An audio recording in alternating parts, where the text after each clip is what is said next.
And the first mini course will be given by Vadim Gorin from the University of Wisconsin. And he will talk about general beta random matrix theory. So go ahead, Vadim. Thank you very much. Let me prepare my screen.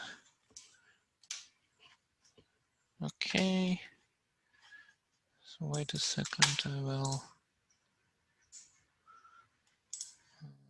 Okay. Okay, good.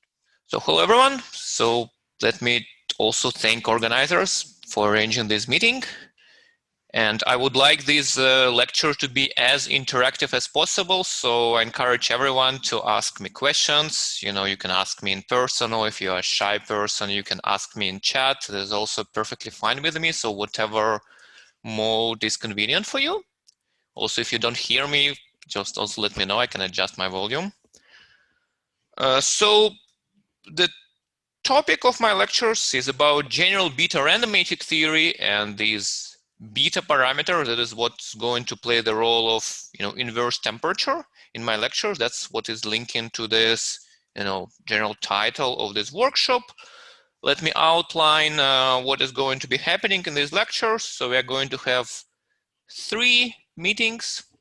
So the first meeting today, that will be starting from a short introduction. I will try to explain what are general beta random matrices, why should you care about that. After this first introduction, we will be speaking about corners of beta random matrices, mostly during this lecture. Then there will be a problem set 1, and here is a link for those who, let me copy it into chat. So on the website of the conference, if you click on on my lectures, you can find currently there are 2 files there. First, there are slides for this particular lecture, and second, there is a problem set. Now problem set 1, and in tomorrow's lecture, problem set 2 also will appear there. So problems are designed to help you better understand the material. I really, the way I arrange these lectures is that I'm not trying to give it as a research talk. Instead of this, I'm going to outline some basic structures. I want you to learn something. And, in my personal experience, the best way to learn something is by solving problems. So I encourage you, to solve these problems. So if you have any questions about the problems from problem sets, I'm always glad to answer those over emails. And actually lecture 3, there is office hours, which is also designed exclusively to answer these questions. So please solve homeworks. And as an additional encouragement for those who are interested in solving problems, if you submit to me solutions for at least 1/2 of the problems, it does have to be correct solutions, but at least some solutions for 1/2 of the problems at least, then we are going to send you a postcard from somewhere, maybe from Japan, maybe from Russia, depending on our preferences. And so please, when you submit your solutions, include your full postal address if you want to receive these postcard. Okay, so that's, problem set 1. Then, lecture 2 will be discussing sums of matrices rather than corners, which are happening in lecture 1. And okay, lecture 3 is office hours. So we're recording lectures 1 and 2, and we are not planning to record lecture 3, which is office hours. So if you have some question and you're a little bit feel shy to ask it, you can keep it for lecture 3, where nobody will record it. Again, I'm speaking mostly about basic structures and definitions in this lecture series. There will be some of the new research results, but not too many. If you really want to have a research talk about many new research results about this particular area, then I encourage you to come to my talk in 2 weeks at the conference Latest Pass, Combinatorics and Interactions. I think that Greta is also organizing that one as well. With that in mind, so let's get started. Okay, so random matrix theory that I'm going to be discussing today. So generally speaking, random matrix theory studies large random matrices and their eigenvalues. Historically, there are many original motivations for the random matrix theory. So its first appearance dates back to 1920s when people were studying representation theory of classical groups, such as maybe a group of orthogonal matrices or unitary matrices. And as soon as you have a group of matrices, there is some hard measure on this group of matrices. And, so you can speak about matrix distributed according to this measure, and that's essentially a random matrix. A little bit after that, multidimensional statistics has a growth of random matrices because data is always random and are arranged in two-dimensional arrays quite often. Maybe you have observation points and time, and this makes a two-dimensional array and matrix appears. In theoretical physics, random matrices were of central interest starting from 1950s, where some motivation from quantum mechanics arose, like if you want to study something, maybe some energy levels of heavy nuclei or many other things, and you want to model that through some operators as quantum mechanics is teaching us, but you don't know much about these operators, so maybe you start with random matrices and hope that these random matrices give you good approximations. In number theory, since 1970s, it's also was discovered that random matrices are interesting objects because they can approximate zeros of Riemann zeta function. More recently, we had this big data revolution. We're dealing with lots of data, studying statistical properties, and again, lots of this data is arranged in matrices. There are many motivations to study matrices, but no matter from which direction you come, maybe the most basic object of the random matrix theory is so-called Gaussian ensemble, Gaussian orthogonal unitary symplectic ensemble, and we will start our discussion from this ensemble today. So what is Gaussian beta ensemble? So, okay, you have just n times n matrix X with IID real or complex or maybe quaternion Gaussian matrix elements. So you kind of try them to make IID, and they are normal with mean 0 and variance, which will be given by a parameter 2 over beta, where beta, that is something which is 1, 2, and 4, depending on whether you work with the real complex and quaternion matrices. This is just convenient normalization for us for now. So you look at this matrix and you look at eigenvalues of Hermitian matrix made out of these IID Gaussian random variables. So if you want, you start with just matrix of IID Gaussians, and then you make Hermitian matrix out of it, but looking at X plus X transpose conjugate divided by 2. So classical computational random matrix theory tells you that the density of eigenvalues of this matrix called Gaussian beta ensemble is explicit. So it is given by this nice formula here on the slide. So the eigenvalues interact, and there is this factor here, xi minus xj raised to the power beta, and then there is a Gaussian potential coming from the fact that we started from Gaussian random variables, and parameter beta here is 1, 2, or 4, depending on whether we work with real, complex, or quaternionic matrices. So after today's lecture and problem set, I hope that everyone should be able actually to prove this formula. For now, let's just take it for granted. That's the formula for the density of eigenvalues of this matrix. Now, it's quite instructive to actually look at these densities because, okay, that's a complicated formula. Now, what does it really mean? So I drew some plots here for n equals to 3. So n equals to 3, this means that these are 3 times 3 matrices. So, these are 3 eigenvalues. So there is a random variable in 3-dimensional space. It's not so easy to draw probability density in 3-dimensional space. So instead, I'm drawing a section here. So I'm drawing something which is called maybe first correlation function. First correlation function. That's if you are a person from statistical mechanics, or if you're more like a probabilist, you can just think about this first correlation function in the following way. You have 3 eigenvalues. Each of these eigenvalues is just 1-dimensional random variable. You can draw a density of each of these 3 1-dimensional random variable. That will be 3 1-dimensional plots, and then you just average these 3 plots. So you just add your 3 densities, divide by 3, and that's what's drawn on this picture. So it's kind of schematically captures some information about all 3 eigenvalues. Now, these pictures here, they show you 5 different values of beta. So 5 different Gaussian beta ensembles. So the middle ones, These are those coming truly from random matrices. So these are real complex or quaternionic random matrices, and you see that's that's the structure of these three eigenvalues of these 3 times 3 matrices. Two additional ones, these are the objects which you appear just from the same density, but by setting in this density beta equals to 0 or sending beta to infinity. So when beta is 0, then this interaction just disappears and you get just Gaussian potential. So your 3 eigenvalues are just 3 independent Gaussian random variables. So this is just the density of these Gaussian random variables.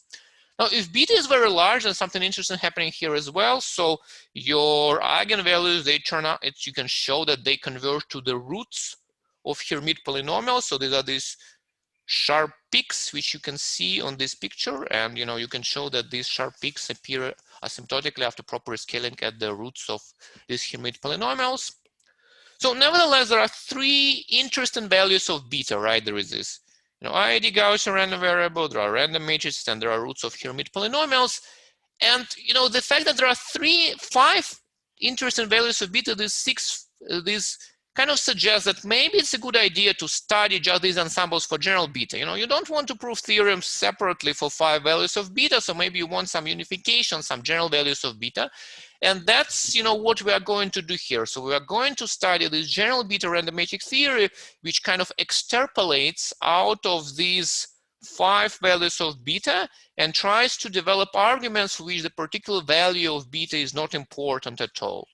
So one way to think about it is that, okay, we know a lot about group theory, but how group theory appeared. Originally people were studying particular examples of groups, and then they realized, okay, you don't need to study this group or that group. You can develop general theory.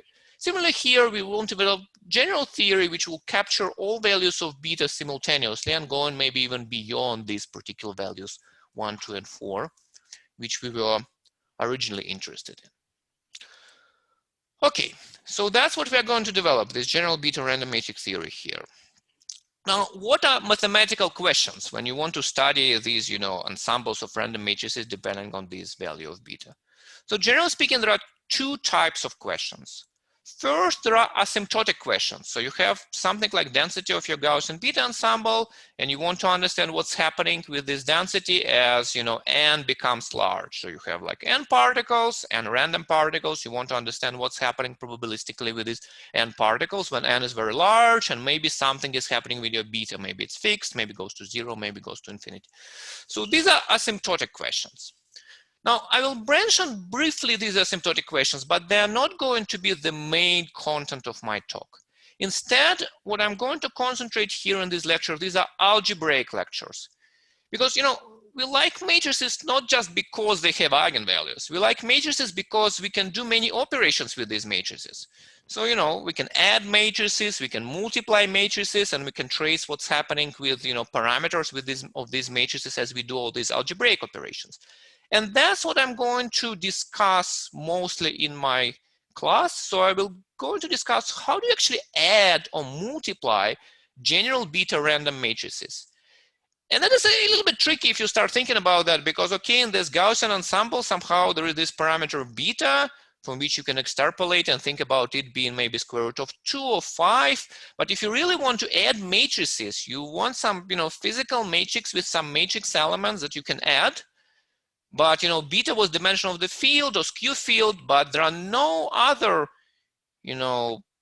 fields over real numbers beyond real complex and quaternions. They're already skew field.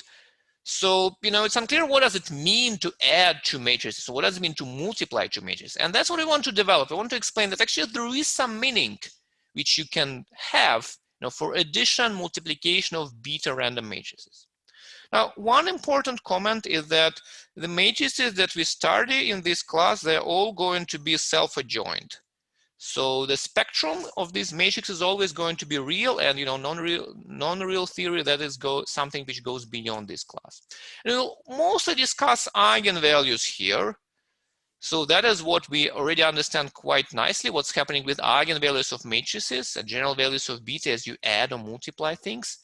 But eigenvectors, actually, that is, I think, a very nice open problem. How do you make sense of eigenvectors or general beta random matrices? So I don't know. I mean, some people tried, but as far as I understand, it's still an open question. How do you deal with that? Okay, so let's start with some, basic things. So basic blocks. How are we going to develop this theory of beta random matrices? So our basic building block for developing theory will be operations with so-called rank 1 matrices.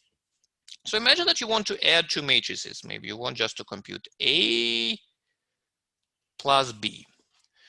Then the simplest situation, okay, let us see.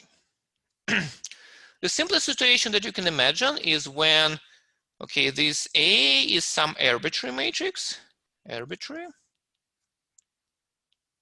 but this B is somewhat the simplest possible one. Namely, let's think about this B being rank 1. So this matrix B will have single non-zero eigenvalue. Single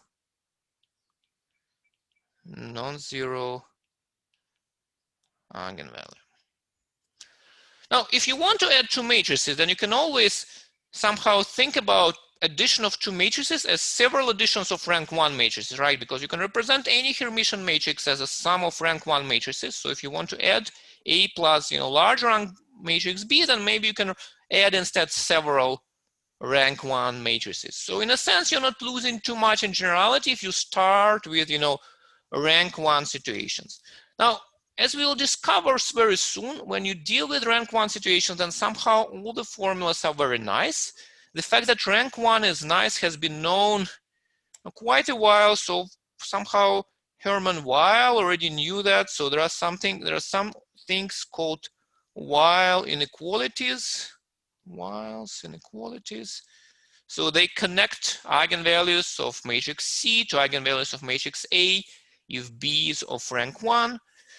So we'll also see that not only there are some inequalities, but actually somehow the formulas are very simple. So you can compute many things explicitly if you deal with rank 1, while general rank case is something more complicated for which we will come to. Now that is additive version. So that's what is a basic building block for addition of matrices. So let's call it additive version. But actually we'll choose a little bit different path. Namely, there is also multiplicative version. So there is somehow rank 1 operation related to multiplication of matrices. So that's actually what will be maybe more important to us. So what is rank 1 multiplication? Turns out that a proper analog is as following one. So you look at the C, which is equal to PAP, where A is still arbitrary n times n matrix. Arbitrary n times n. And what is P here? This is a rank n-1 projector. Rank n-1 projector. So in your n-dimensional space, you choose n-1 dimensional subspace, and you multiply your matrix A by the projector on this subspace. So that is multiplicative version of this rank 1 operation. Multiplicative version. So it turns out that mathematics is very similar, no matter whether you add something of rank 1 or if you consider this projector to the space of one smaller dimension. I'm not going to discuss why that is similar. It's really you just do computation and figure this out. And we will stick to this second multiplicative version as our basic building block. So we will build theory. We build theory based on this projection. So that will be our basic building block from which the rest will appear, and from which these beta operations will appear eventually. Now it might look quite complicated. You have some arbitrary projector. How do you project arbitrary matrix? What does it really mean? Now there is of course very simple special case. So if P is just a projector on the first n-1 coordinate vectors, well then PAP, that's a very simple thing. You just take your matrix A and you just cut corner out of this matrix. So this is n times n matrix, and you just cut n-1 times n-1 top left corner of this matrix, and that is your projection. So this is cutting corners. And that is going to our first operation, which we study, in this lecture in detail. So how do you think about cutting corners, first for classical betas, 1, 2, and 4, corresponding to Rindle complex and quaternionic matrices, and then extrapolating to general, maybe real values of this parameter beta, hoping to understand some general theory which underlies these things. Okay. So now I'm coming to the key computation. So this is, I think, in a sense, key theorem of entire mini course. So if you just want to learn one single fact from this class, then I encourage you just to learn and try to understand this slide, because that's really the thing where entire theory is based on. That entire idea, how do you actually define beta random matrices, that is really based on this particular slide. And this, there is a computation which says that if you have a matrix of size n and you cut submatrix out of it, and you want to understand how eigenvalues of the larger matrix are related to eigenvalues of a smaller matrix. And it turns out that there is a very simple equation which connects eigenvalues of a larger matrix and eigenvalues of a smaller matrix. And I'm going to demonstrate this equation on the example of the same Gaussian ensemble. So you take n times n matrix X with ID real complex quaternion Gaussian random variables as its matrix elements, and then you create a Hermitian matrix out of it, so self-adjoint matrix, and then you compare eigenvalues of your small matrix, like 3 times 3 on this picture, and larger matrix, like 4 times 4 on this matrix. And you're trying to understand how are they related. So if lambdas are eigenvalues of n times n matrix, and mu's eigenvalues of n times 1 times n minus 1 matrix, then it turns out that you can connect one eigenvalues and another set of eigenvalues. Namely, you can compute two conditional distributions here. First, suppose that somehow you know lambdas, so you know eigenvalues of the larger matrix, and you want to find conditional distribution of mu's, so eigenvalues of a smaller matrix. Then it turns out that what you need to do, you just need to solve this equation. So there are n terms. So z minus lambda i's, the denominators, they are deterministic because you kind of know lambdas, and z is your variable here. And numerators here, they are random. So these are random variables, which are all IID, and they're given by these 2 divided by beta times chi-squared beta random variables.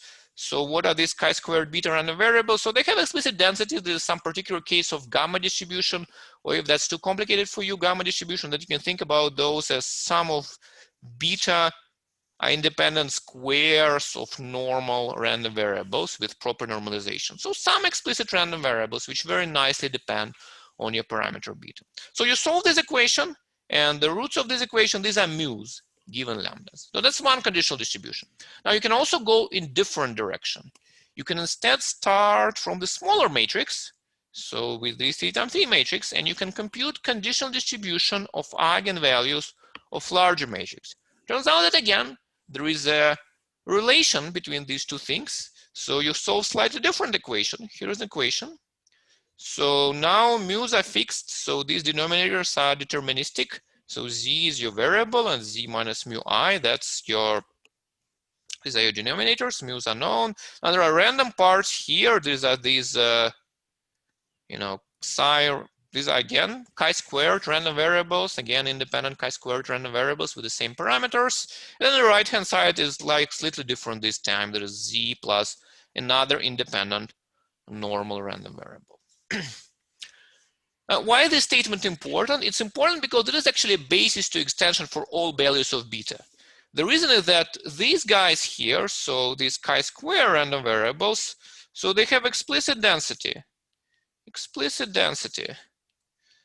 So something of the sort, maybe, x raised to the power beta over 2 minus 1 times e to the minus x over 2. X positive. So some particular case of gamma random variable. And as soon as you have this thing, extension to general values of parameter beta is easy. because now beta enters into this formula just as a simple parameter, and that's why you can readily extrapolate to all values of beta. So that's a basic computation which allows extrapolation of these Cartan corners to general values of beta. Any questions about the statement of this theorem?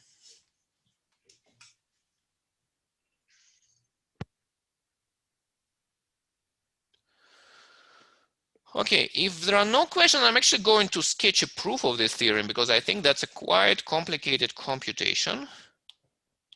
So let me sketch this proof. So I will sketch a proof of only one part of this theorem. So we will be growing matrices. I will try to show you that when you grow matrices, then you need to solve these equations in order to grow your matrices. Okay, so how do you grow matrix? So you have this matrix M, which has the form you have A in the corner, and then there is the rest, M1n to MNN, MN1 up to MNN. So we want to understand conditional distribution of eigenvalues of M given eigenvalues of A. That's what we want. So let's, for this proof, deal with beta equals to 2 case. So with complex matrices, just to keep our terminology fixed, but the proof is exactly the same this time for beta equals 1 or 4. So that's really doesn't matter which beta you take here. So beta equals 1, 4, same argument. You just change a couple of words here. Okay, so how do we find the distribution of eigenvalues of M given eigenvalues of A? So we will do some diagonalization here. So A is self-adjoint. So what you can do with self-adjoint matrix, you can diagonalize it by conjugations by unitary matrices. So there exists unitary matrix, let's call it U, belonging to the unitary group of n minus 1 times n minus 1 matrices, well, and such that when you conjugate your matrix with your U, you're getting diagonal matrix, and the eigenvalues which stay on this diagonal matrix, okay, these are mu1 to mu n. Okay, so there exists this matrix just by diagonalization. Now let's introduce a little bit larger matrix. Let's call it U tilde, which is going to be U, which is padded by zeros, 1 on the diagonal, and padded by zeros here.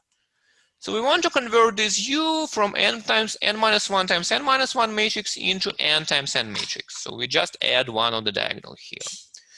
Okay, so with this U tilde, let's replace M by new matrix. Let's call it M prime, which is U tilde M U tilde star. So we conjugate M, and the point is that when you conjugate matrix, its eigenvalues, they are not going to change, and this conjugation will dramatically simplify matrix M. Okay, so how does it? Very tiny point. So subscript of mu I goes to up to n minus 1. Yeah, that's correct. Thank you. Perfect. So at least somebody is following my lecture. That's perfect. Thank you very much. Okay, so we do this conjugation. So what's happening? So we are getting our matrix M prime. Let's take a look at that. So M prime, how does it look like? So I claim that the top left corner of the matrix M prime is diagonal. So that will going to be mu1 to mu n minus 1, and then zeros everywhere else. Right? That's just because, when you kind of act with this, on this corner, you're just acting with the same matrix U tilde, the same matrix U, and the matrix U was designed to conjugate your matrix into diagonal thing. Okay, there is a remaining thing. So there is a last column here, P1 to Pn minus 1, another number Q, and okay, your matrix is still self-adjoint, so there is P1 to Pn minus 1 bar. Okay, now central observation here is that actually the law of these p's here, these p's, it's not hard to compute it. So nothing actually changes in our conjugation. So let's state it as a claim. So given mu1, mu n minus 1, so random variables p1 up to pn minus 1 are IID complex Gaussians,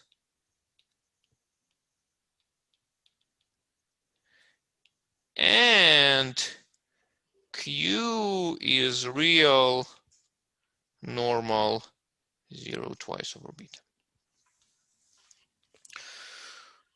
So, this is explicit. So, of course, the original matrix has explicit matrix elements. We started with these Gaussian matrix elements. But the point is that when you are doing conjugation and you are still getting something explicit, the matrix is not becoming more complicated after this conjugation. So that's an important point here.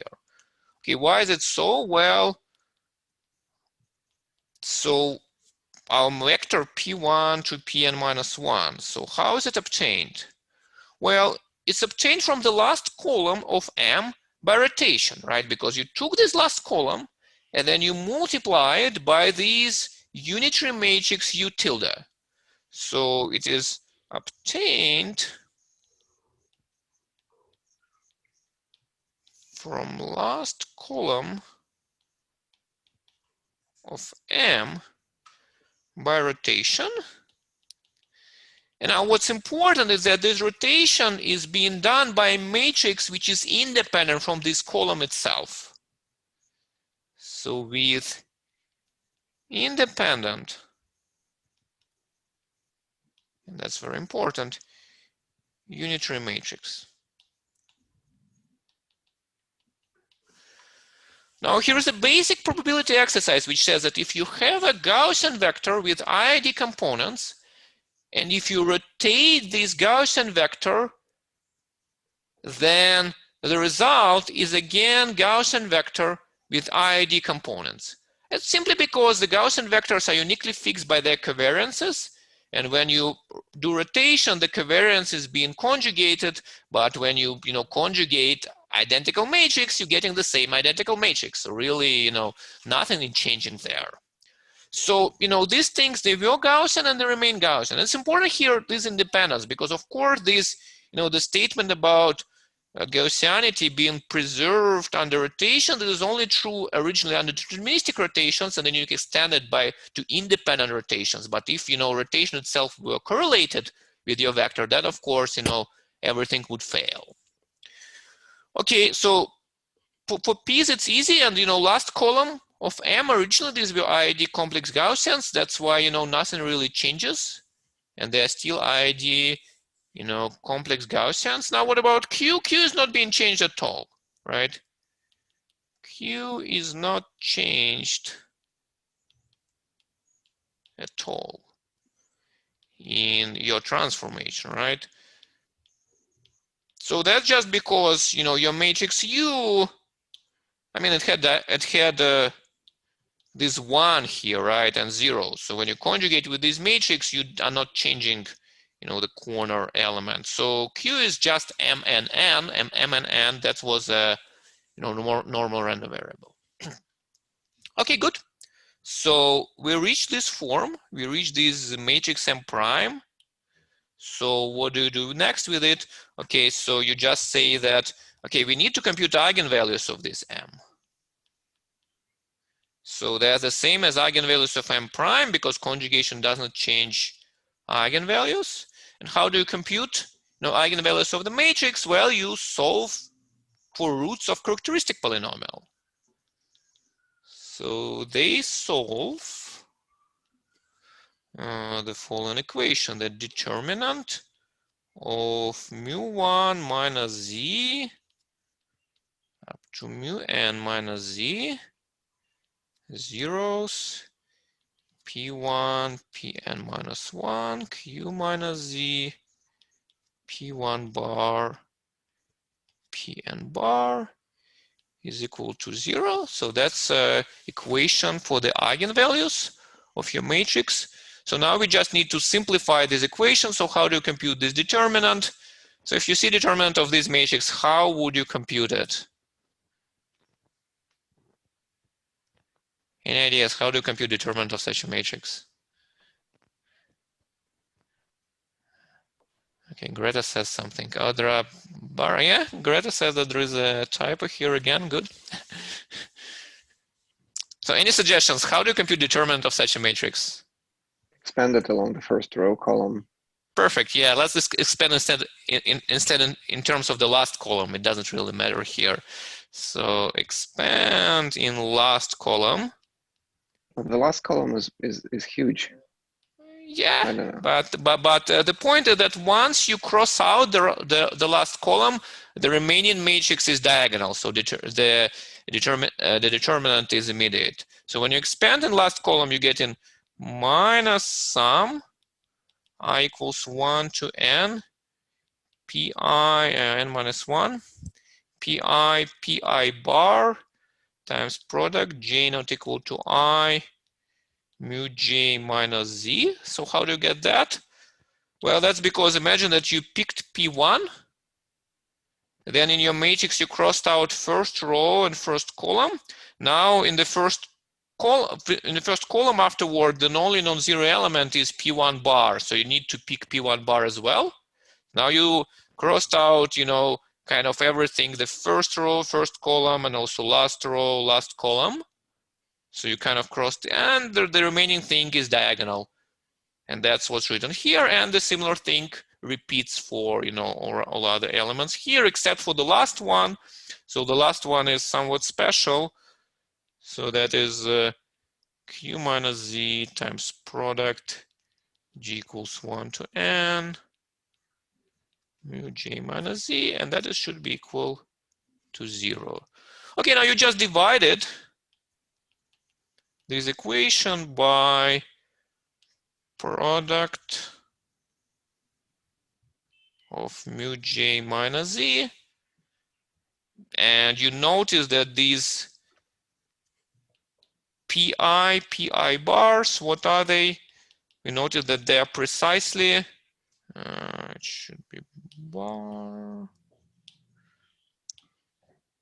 So these are precisely the desired chi-squared, sorry, they're precisely the desired chi-squared random variables.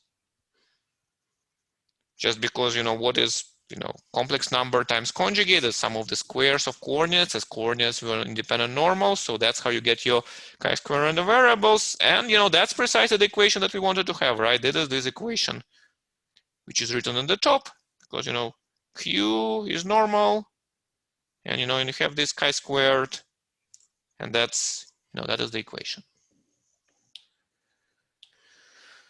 Okay, so this is the argument which proves the second part of that theorem when we grow the corners. So you can go in the opposite direction. You can instead go from the matrix to submatrix. That is left as an exercise in the problem set. So there are some hints there how you do this computation, but essentially, things are similar. Again, you compute some, determinants of some matrices, and that's how you do these things.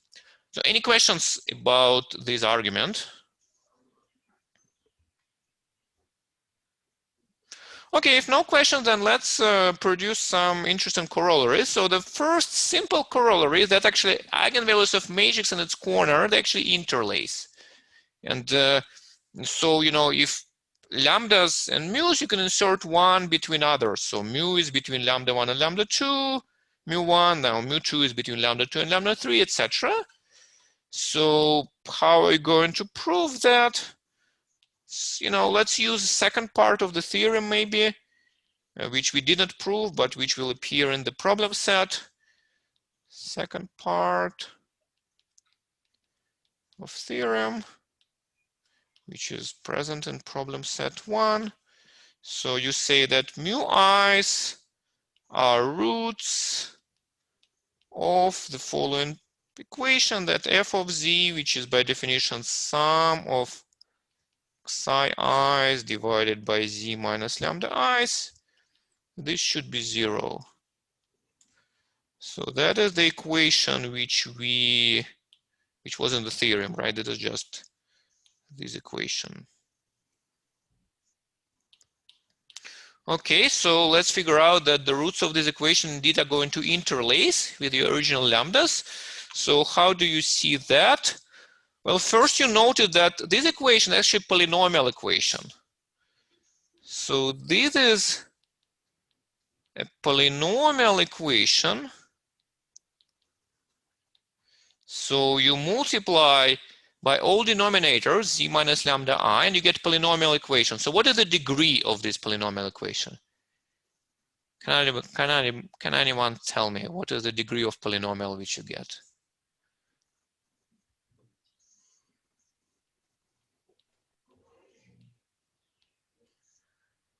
Stupid question, I agree, but just to make sure that you're not sleeping, can somebody type it in chat? So what is the degree of equation which you get after clearing denominators?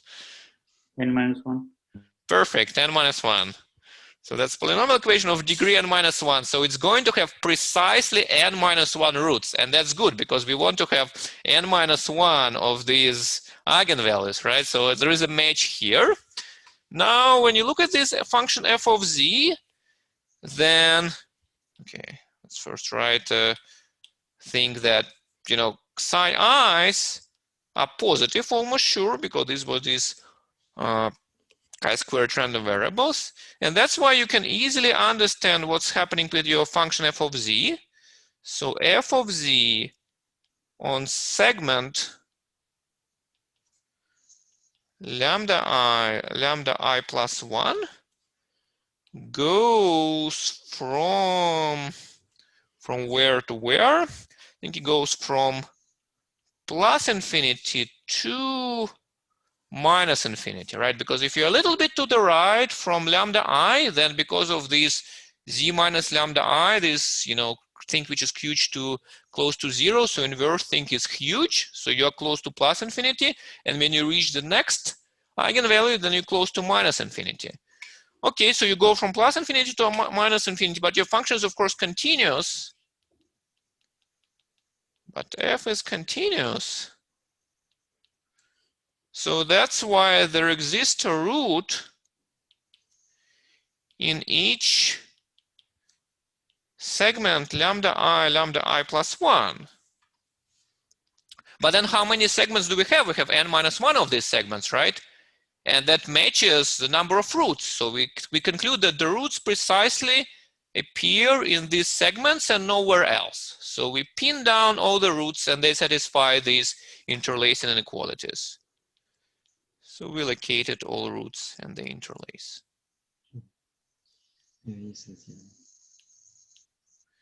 And note that it doesn't depend on the choice of parameter beta.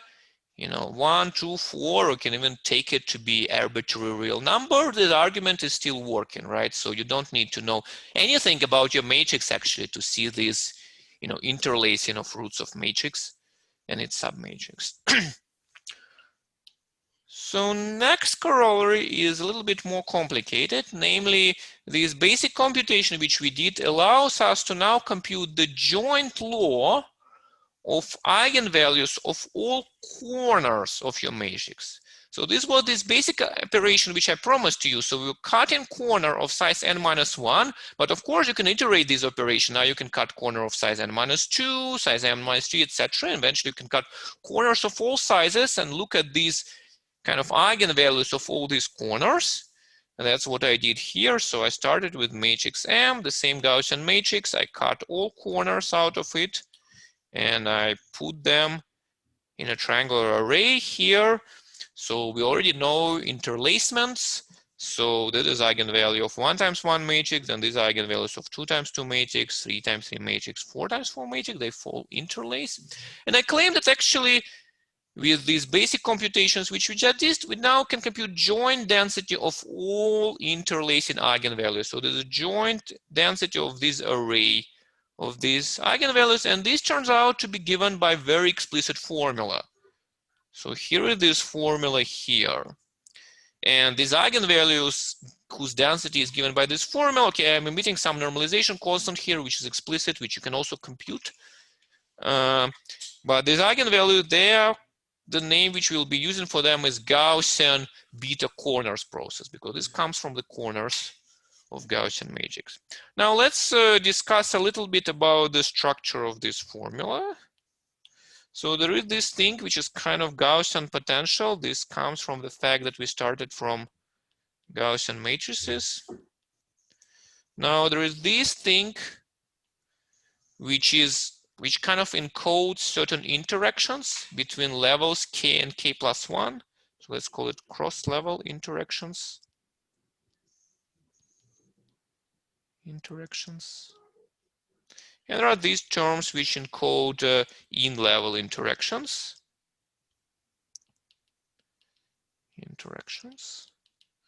Because here eigenvalues from the same level appear in the formula. So what can you see here? Well, it's an interesting formula. For example, at beta equals to 2, the formula dramatically simplifies. For the complex matrices, actually all these factors disappear, and the joint density will just have this factor and nothing else. Joint density is going to depend only on the top level and nothing else. So kind of conditional distribution given top level is going to be uniform. And then the signs of this interaction, they kind of change from minus to plus, depending on whether beta is smaller than 2 or larger than 2. So any questions about the statement of this corollary? Is it clear what object are we discussing here? Okay, hopefully. So here's another corollary. So it turns out that you can do the same thing, but now not starting from the Gaussian matrix, but starting from any matrix whose law is invariant under conjugations by orthogonal unitary symplectic matrices depending on beta equals 1, 2, and 4. So that was actually an important feature of Gaussian matrix, that it was invariant under conjugations, under rotations, if you want. That was a property which we used in developing conditional law, and that's in general the most important thing about this Gaussian ensemble. Turns out that actually you can start with arbitrary matrix which have the same invariance, and you can again look at the eigenvalues of corners. And then what you will always have is that if you have this large matrix, which is invariant under conjugations, and if you fix eigenvalues of this matrix, so you look conditionally on the eigenvalues of n times n matrix, and then conditionally on these eigenvalues of n times n matrix, you look at the eigenvalues of all corners, and it's given again by the formula same type. So there is a same interaction set for the Gaussian ensemble, only the Gaussian potential, which was here, it kind of disappears. And this formula is important for us because— I have a question. Yes. Does this follow from the Gaussian computation, or do you have to do it independently? If you did Gaussian computation, then you can do it as a corollary, because you are saying, okay, now in Gaussian computation, Gaussian ensemble, it takes kind of all possible values, right, for the eigenvalue. So now you just compute conditional law, conditioning on the particular value, and that's that's conditional law which you have here. So, but as I'm trying to discuss actually the computation, either this computation or Gaussian, they're kind of done exactly in the same way. So, you don't need to have more here. Okay, so that is, for corners for the matrix for the fixed spectrum. That's how it looks, and this is still consistent with Gaussian beta ensembles, because we saw that, for Gaussian beta ensemble, there is just a factor here. So let me now sketch, why do I call it corollary? So how do you prove it, starting from the formulas which we developed here? So these are our eigenvalues for which we want to develop a formula for the joint density. So the trick is to treat these eigenvalues as a Markov chain. So the multilevel process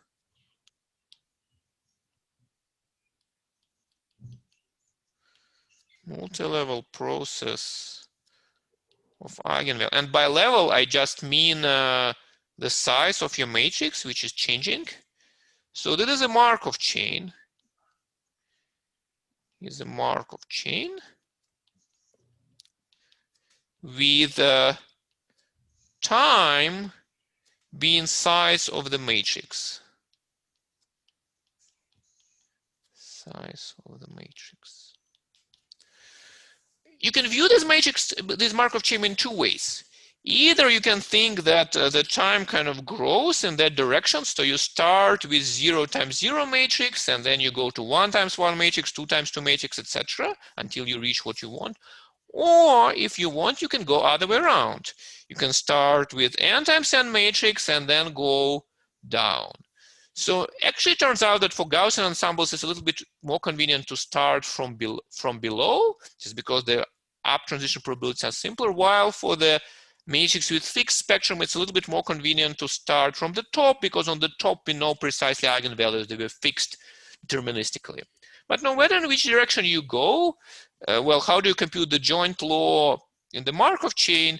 So, you know, law is just computed through initial conditions for transition, right? And the transition probabilities. So law is computed through initial condition plus transition probabilities.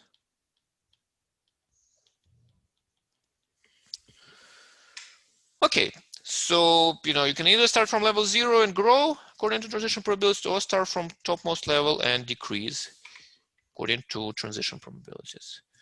Now, you know, how do you do that? So let's have maybe, you know, 3 times 3 example. So maybe you have your, I don't know, A1, A2, A3. These are eigenvalues of your 3 times 3 matrix. Then B1, B2. This is 2 times 2 matrix. And then there's C1, 1 times 1 matrix. So if we fixed eigenvalues on the top,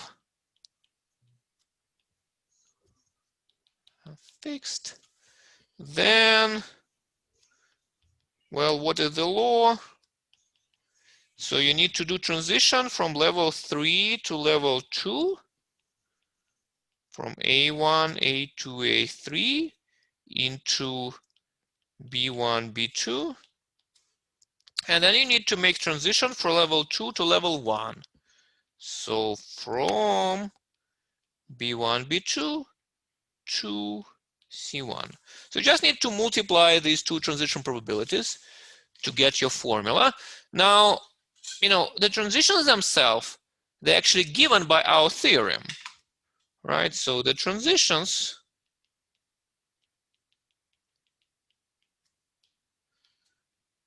are given by the theorem. So for instance, these B1, B2, they solve the equation xi1 divided by z minus a1, xi2, z minus a2, xi3, z minus a3 is equal to 0. Let's call this equation star. So now we just need to find the law of the solution to this equation. So how do you find this law? So, you know, one convenient trick here is to renormalize this size. So we can renormalize, let's call it wi's. They will be xi i's divided by sum of all xi j's. Well, the point is that the equation here, you know, you can divide this equation by any constant, and that's going to be the same equation. The roots of this equation are going to change. So I just divide by sum of all xi j's, and that's the new equation, which is now in terms of wi's. So now these wi's, they sum up to 1. Sum I goes to 1 to n, wi's is equal to 1, and the equation is still the same equation. Is unchanged. Okay, so now you're dealing with this equation in terms of wi's. So now, you know what you need to do. So let's see what remains here. What remains is to make a certain change of variables in the density. To make a change of variables.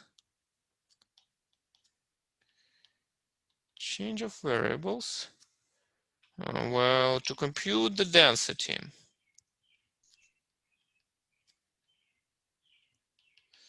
So, you change in the variables from these W's, W1, W2, W3, such that their sum is equal to 1. So they're obtained by renormalizing independent chi-square random variables.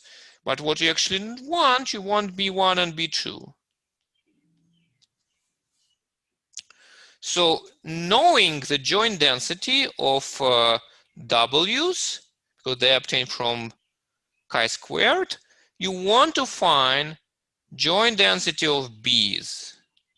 So for that, you just need to do a little bit more, be a little bit more explicit in transition between W's and B's. So you write that W1 divided by Z minus A1, W2, Z minus A2, W3, Z minus A3 is equal. Okay, so B's, they are roots of this polynomial equation that this is equal to 0. So what does it mean that they are roots? It means that the corresponding polynomial factorizes by Z minus B1 times Z minus B2. So we can rewrite it here as it is equal to Z minus B1 times Z minus B2 divided Z minus A1, Z minus A2, Z minus A3. Okay, so that already gives you a formula for the relation between W's and B's. So you just plug in if you want something as Z, maybe Z equal to A1, A2, A3, and you will get just explicit expressions of how B's and W's are related. So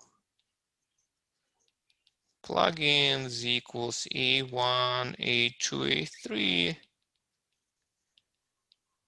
to get explicit formula for the relation between W's and B's. Okay, on the other hand, the density of W's is also explicit. So density of W1, W2, W3, so what is it? So I claim that this is given by so-called Dirichlet distribution. It is W1 to the beta over 2 minus 1 times W2 beta over 2 minus 1, W3 beta over 2 minus 1.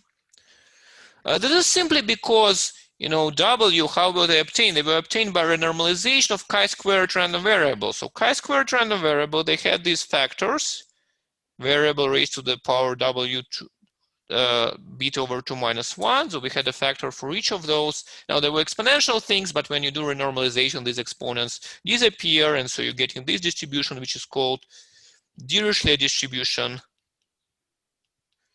Dirichlet distribution on simplex W1 plus W2 plus W3 is equal to 1. In particular, when beta is equal to 2, then this Dirichlet distribution is just uniform distribution because all these all these things disappear and you just deal with uniform distribution. On the simplex, in general, there is a Dirichlet distribution, which is some kind of generalization of beta distribution when the simplex is just simplex in two-dimensional space, and that's just a segment, and that's where you get beta distribution. And this is some kind of multi-dimensional version of the beta distribution, which is called this Dirichlet distribution. Again, you get in this formula just because your chi-squared random variables, which we are renormalizing, they have density x over beta over 2 minus 1 times e to the x minus 2. As you can quickly check in Wikipedia, or if you want to develop yourself by summing squares of normal random variables. Okay, so now you have, two-dimensional density given by, this formula, and you have a transition to B's. Now you just need to change variables, and that's I'm going to omit. So you just need to change variables. So remains to change variables to compute the law of B1, B2. And details appear in the problem set 1. So really, if you want to properly understand this computation, I encourage you to do this problem set. I think that you only understand how things work when you try to prove it yourself. So Michael is asking, can we get these transition probabilities between levels as some limit of market kernels in Jack process? The answer is yes, because these transitions, they are limit of the branching rules for the Jack polynomials upon plugging in variable equal to 1 as the last variable. So you take Jack polynomial in n variables, you plug in the last variable equal to 1, you re-expand it in Jack polynomials again, you get some coefficients of this expansion. And this coefficient in some scaling limit will precisely converge to these transition probabilities which we are developing here. Does it answer your question, Michael? Okay, good. Okay, so that is, that's all with the proof of these corollaries. Now I can jump to the conclusion.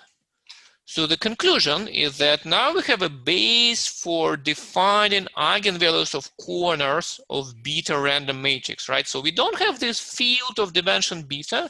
However, now we can define eigenvalues of the corners of a matrix under this non-existent field of dimension beta. So that's our definition. We just say that, by definition, eigenvalues of corners of this n times n random beta matrix, this is a triangular array of eigenvalues such that these eigenvalues interlace, so they satisfy the same interlacing conditions which we had for beta equals 1, 2, and 4, and their distribution has density given by this explicit formula. So that's the same formula as before, only now I reconstructed actually all the prefactors here.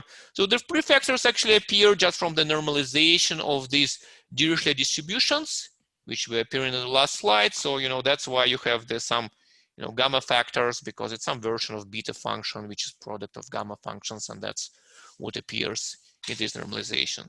So that's a definition of this, procedure of cutting corners from beta random matrix. So that's explicit density, which describes all your eigenvalues of the corners. And we don't know anything about eigenvectors here, and that's important to have. So all the information of eigenvectors, some information remains in these eigenvalues, but something is of course lost here. Okay, so that's for general value of beta, maybe between 0 and infinity. Of course, it's interesting to figure out what's happening at extreme values of beta, 0 and infinity.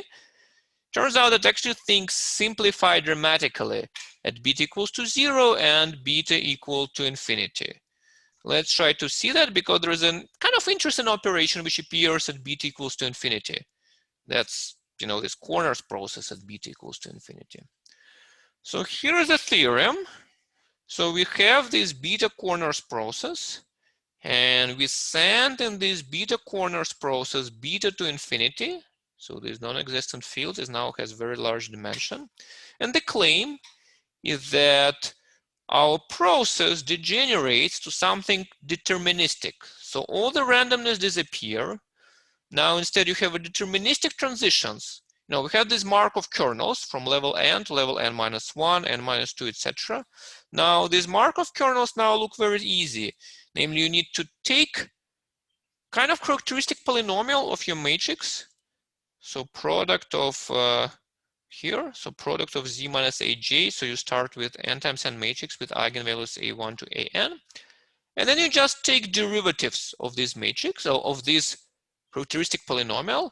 So when you take some polynomial, then the roots of its derivative, they're actually interlacing with roots of polynomial itself. And the claim is that as beta goes to infinity, this interlacing of the roots of polynomial and its derivative is just a limit of the interlacement of eigenvalues of matrix and submatrix, which we saw previously. And this is actually easy to see from all the things which we developed so far. Because, okay, what we know here, we know that, given x1n up to xnn. We know that eigenvalues x1 n minus 1, xn minus 1, n minus 1, they actually solve the equation, right, which we developed, sum of psi i's z minus psi I n is equal to 0, I equals 1 to n. And who were these psi i's? So they were 2 over beta chi-square beta random variables, which is the same as 2 over beta sum g goes from 1 to beta independent normal random variable squared. Okay, now I'm asking probabilists in the audience. So you have this sum, 2 over beta times sum from g equals 1 to beta, normal random variable squared, and all these normal random variables are independent. So what is happening with this sum as beta goes to infinity?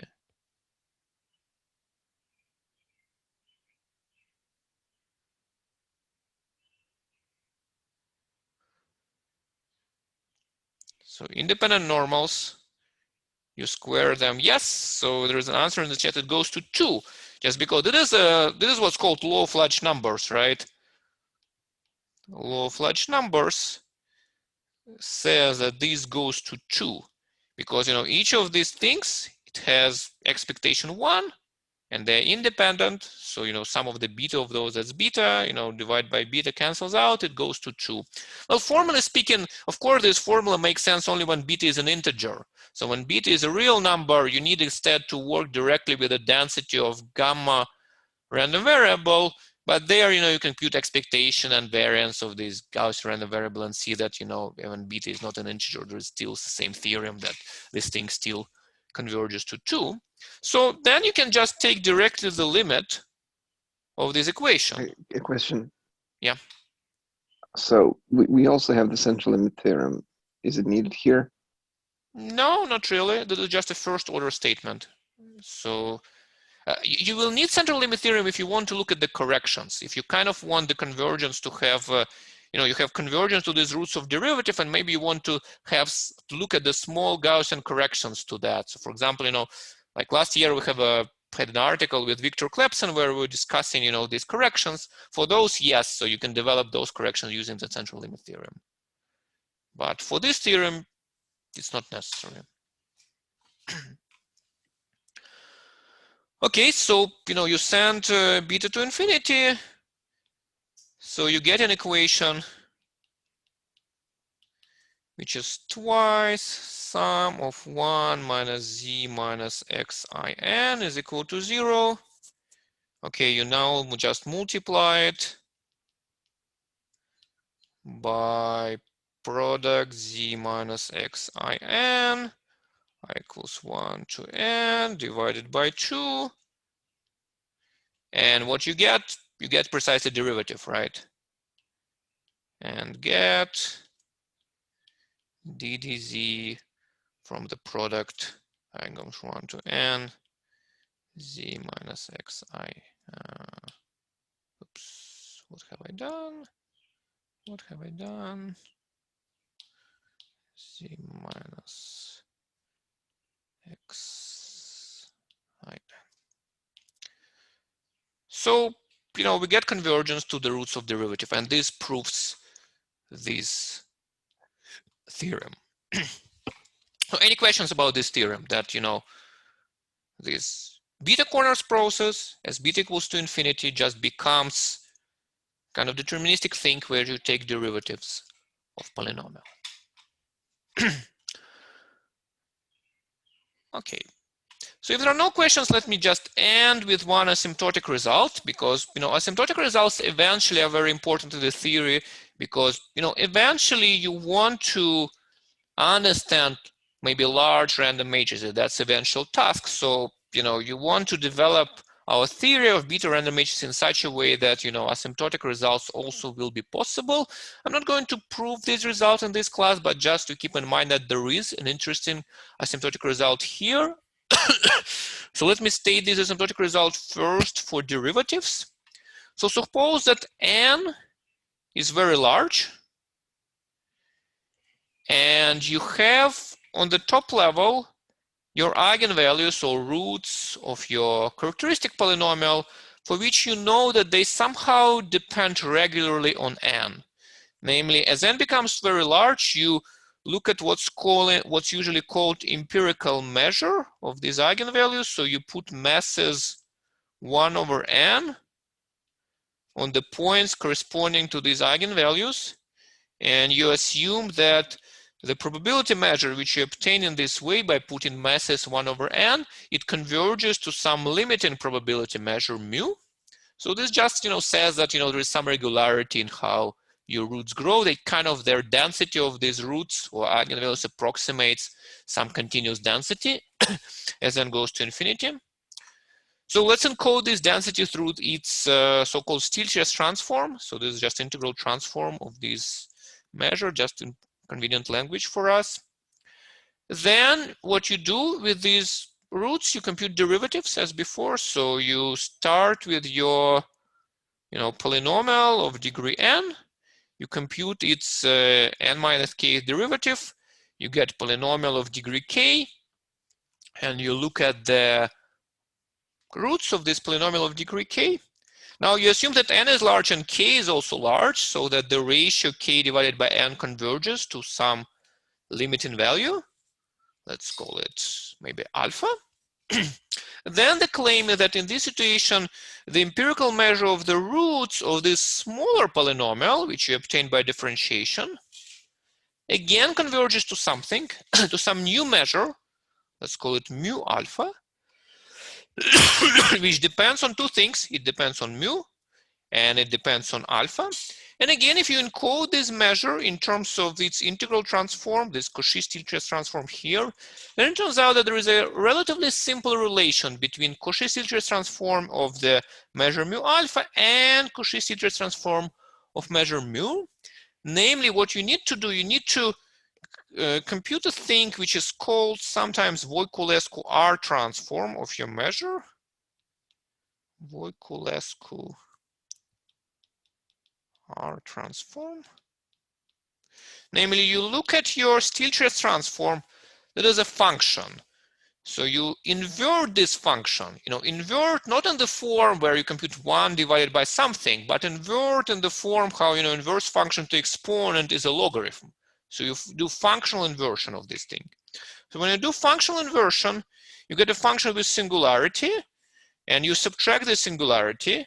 And after that, that's what's called Voiculescu R transform. So you invert your Stieltjes transform, you subtract 1 over z. Then the claim is that in terms of this Voiculescu R transform, the operation is very simple.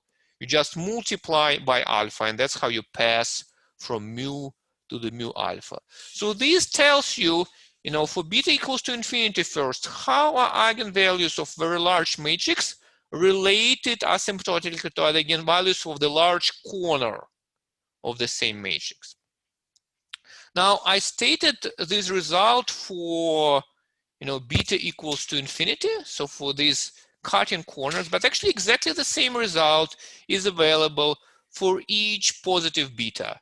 So beta equals 1, 2, 4, 5, 15. For each of them, you will get exactly the same result. And actually, this type of results were first discovered maybe for beta equals 1, 2, and 4, when really you cut corners from the random matrices, and there, this asymptotic operation from measures, which you obtain, that is called maybe free projection, or free compression. And generally speaking, this is some operation which appears in free probability theory, which Voiculescu developed. Free probability theory. Now, interestingly, when beta equals to 0, then this result fails. So there is a remarkable discontinuity here. So for each value, fixed value of beta, you have exactly the same result, but at beta equal to 0, you have different result. And in fact, there is a intermediate regime there between beta finite and beta 0, which I'm not going to speak about in this class. But again, if you come back for my seminar in 2 weeks in the conference in France, then there you can learn something about this result. And I think my time is over by that. So I'm ready to answer any questions.